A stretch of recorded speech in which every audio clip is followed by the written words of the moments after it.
start.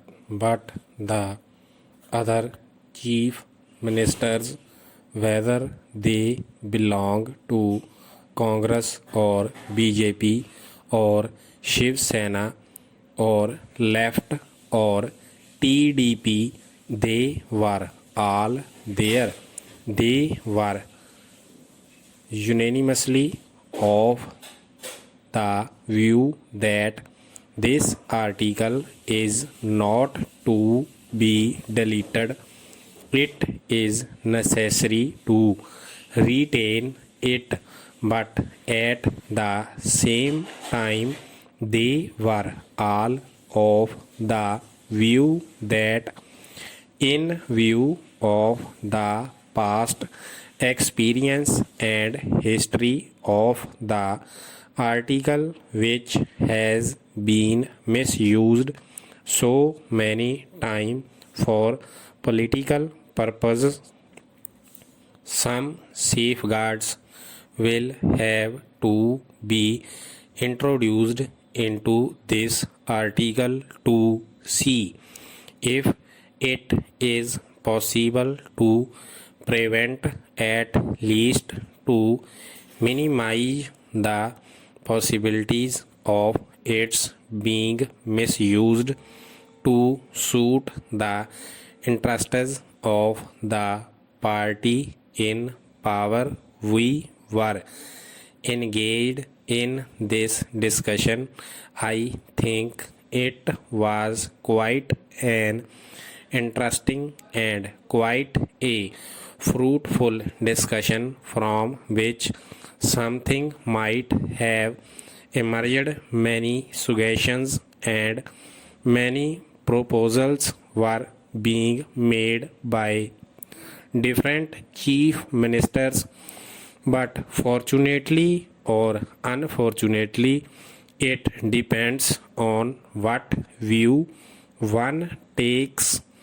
Our united friend governments was pulled down before we could complete this exercise. Before now, we are back again to this controversial question which has arisen in this case of the concrete instance of Bihar.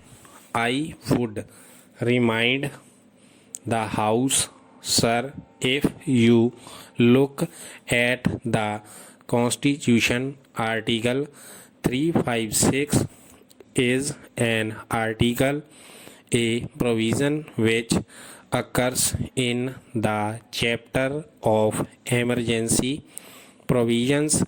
The heading is emergency provisions, and within that chapter there is in this article 356.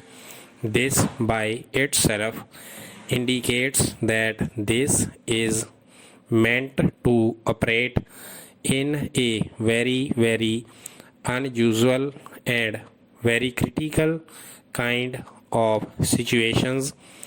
It is not a normal thing which can be used lightly or at any time, and failure of the constitutional machinery in any state, pulling it briefly, is the main cause, the main argument which is put forward. The failure or any state to comply with the constitutional requirement or provision, and then the question has to be decided whether it is a fit case for intervention under this article or not.